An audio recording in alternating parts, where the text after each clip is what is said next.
It's Politics Friday. Good morning to you both. Good Good morning, morning. Chris. Let's start with supermarket regulation. I hope people don't tune out to that, but it is important. So the government has unveiled these plans to speed up regulatory processes for companies to try and get supermarkets built faster in New Zealand. Now that does sound good. However, what's to say that's going to decrease the price of bananas or apples or meat at the supermarket? Vanessa, I'll start with you first on that.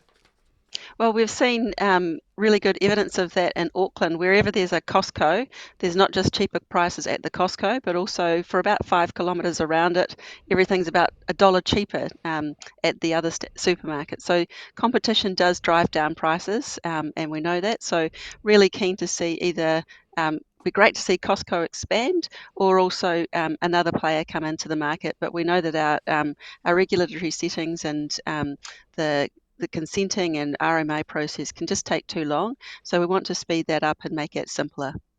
You see, Tracy, the thing is, the warehouse has had a go at groceries, but it hasn't all been that successful by the looks of things. So, what do we make of this regulatory process and cutting out more red tape to make things faster? Yeah, well, they have had a go, and it is hard. And I don't think that. I mean, I think that the fast track option, we're relatively comfortable with that. But the point here, Chris, is the government's had 2 years, 2 years to do something. These recommendations are directly from the 2002 inquiry that we started, and really they should have picked up that ball and run with it because families and people want cheaper prices at the supermarket now, not in 4 or 5 years' time when some of these measures couldn't possibly be expected to kick in. Yes, Vanessa, when do you think we're going to see lower prices?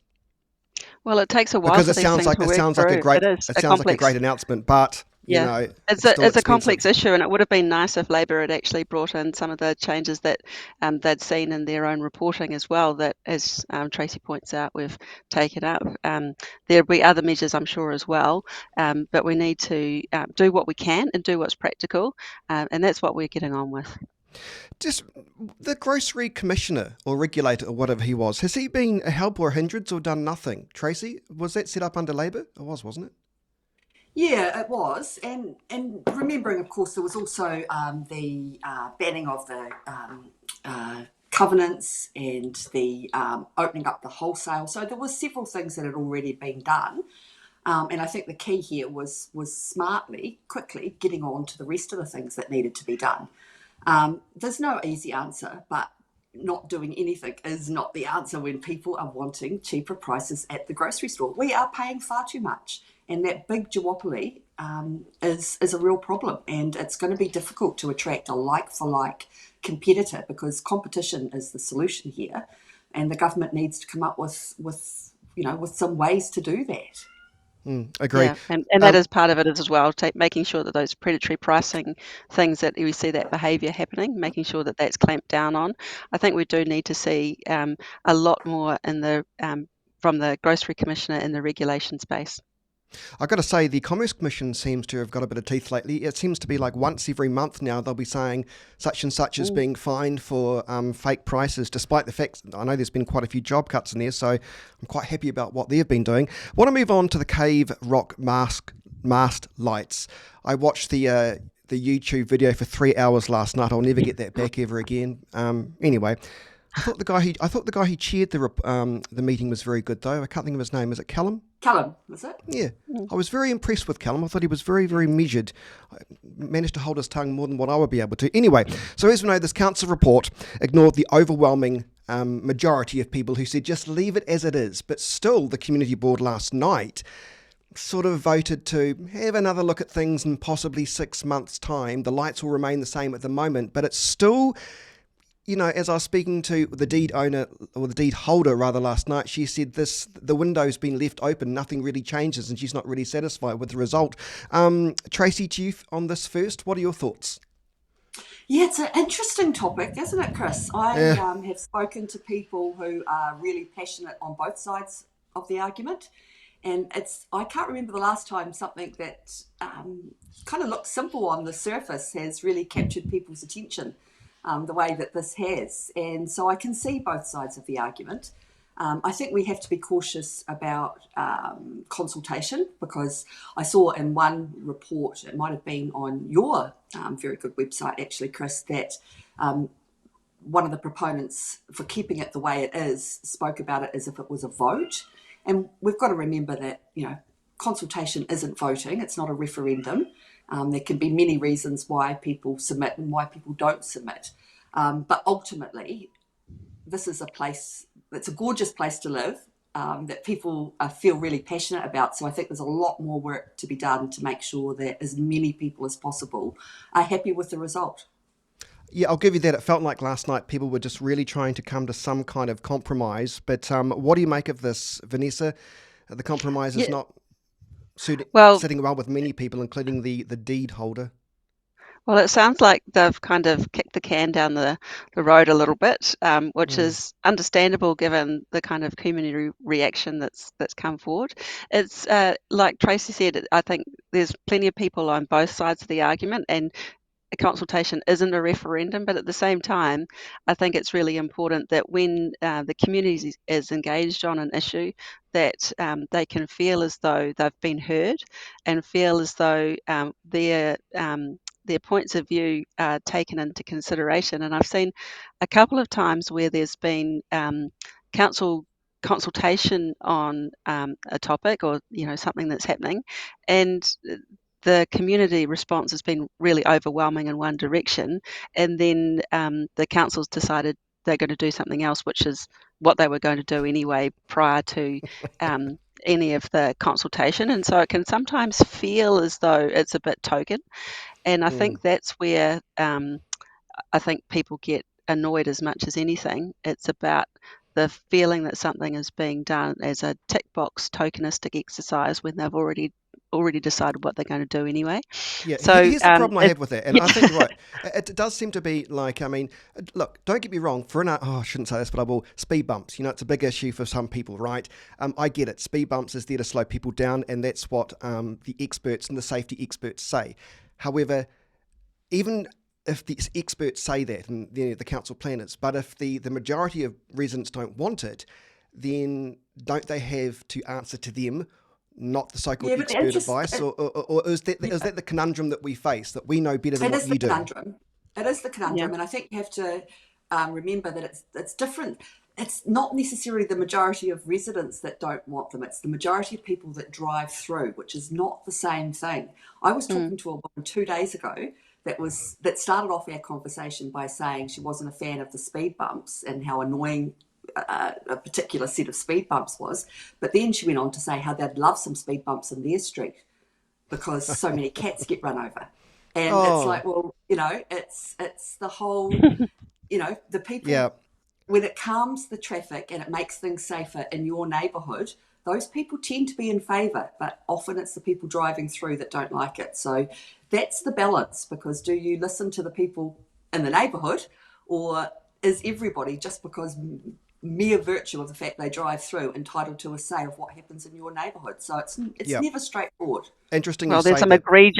there's some egregious examples of speed bumps in our electorate, and one of them is the speed bump traffic calming going up Dyers Pass Road, and that was one of the examples where the Oh, community there's was speed really bumps there ignored. now. Up Dyers Oh Pass yeah, Road, yeah. didn't even Yeah, they know. go.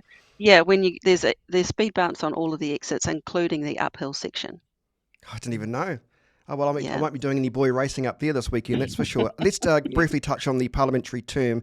So David Seymour kind of wanted this, and now he's sort of saying, well, no, maybe he's pulling back a bit now, this 4-year term. I kind of think it's maybe a good step, isn't it, Tracy? Because by the time the government starts to get things moving along, then we change governments again, and all the regulation, all the stuff that we've had in place, and gets, as we've seen with this government, gets poo-pooed or retracted. What are your thoughts? It'll be interesting to see what people think about the 4-year term. I think we're kind of broadly in favour, certainly, of a referendum. The problem is that David Seymour's add-ons were just really confusing. And I know that the first time I read them, I thought, oh, you had to read it twice to get your head around it. And that's a hard kind of pitch for people to understand, because fundamentally, what we're saying is, should it be a 4-year or a 3-year term? Mm. But apart from that, if it's going to be a 4-year term, do we have to put some brakes on, whoever the government is, do we have to put some brakes on their power? So I think we've got to find a better way of communicating it. And I think it's absolutely important that the public be well informed and so that they can have a decent say on it. It's important. Yeah, it is important. Vanessa, you for or against a 4-year Well, 4-year term? I'm for it, and also thought that David Seymour's ideas to complicate things were just a bit,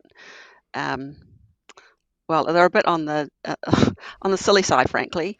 Like And allowing so, opposition parties to lead select committees well, and things like that that, would or just mean that you held up the process and progress of things going through as if you're in government, and so yeah, it would make it really difficult. Plus, you've got to remember that if you're in opposition, you've got fewer people, so it would actually make it quite logistically difficult to balance.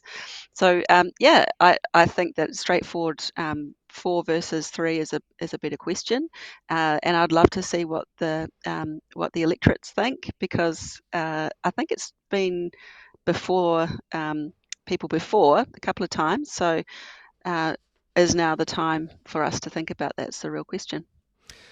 the big question to end on is: are you going to be going to the truncated version of Fashion Week when it comes to Christchurch? Tracy, you're going to be heading along to Fashion Week and putting your glad rags on and getting some of those expensive, getting your expensive. Is that an old man saying? And getting your expensive, overpriced, clothes from. Oh, I better not say what I was going to say. What do you think? Hey, look, it's Excited about that? always good. It's always good to support great events, and it's pretty exciting that Christchurch seems to be getting more and more cool things to do. Yeah, isn't that great? Yeah, Vanessa and I were in a mini version of that over the weekend when we strutted our stuff on the catwalk. And I can't talk for Vanessa, but my modelling career is probably certainly not going to take off in any hurry. Oh no, that was the height where was of it this? for me. What was this? I missed it. Where was this? This was at the Governor's Bay Jetty Trust had a fundraiser at the Loons in Littleton, and it was amazing and really, really well put together, and great people involved. So shout out to Miriam from Construction Co, who dressed both Vanessa and I. And any photos or video of that? I wouldn't mind seeing that. I'm sure there will be. I'm sure there will be. Yeah. Actually, I'm going to give some advice to the Prime Minister today when I see him. I'm going to say, please don't do a John Key and go dance down again? the catwalk and dance again like that. You know how John Key did that, but even worse when they were at that Indian function and then Chris Hipkins and Chris. I just felt. I thought it was great that the Prime Minister took them both down. I think they were both. Anyway, I'm always good at doing Beyonce after a couple of drinks. You've got to do the clothes justice. Yes. Yeah. Although I do love the Indian clothes, though, that all the saris and stuff are always beautiful, eh? Yeah. We're out of time, ladies. It's nice to have you back on the program. Have a lovely... Well, I will be going to... Oh, sorry. Did I not ask you, did I? Oh, sorry, Vanessa. Are you going to be part of Fashion Week? Yeah, well, I'm sure I won't be modelling again, but it was a fantastic event on the weekend, and I'd just like to shout out to Be Continued, who I also modelled for. I must say, I probably spend a lot of money in those kind of recycle boutiques. That's my go-to, is either op shops or recycle boutiques or anything on sale. So it'd be great. Love a good sale. Have a good weekend. Yeah. Thanks. Cheers. Start practicing your catwalk now.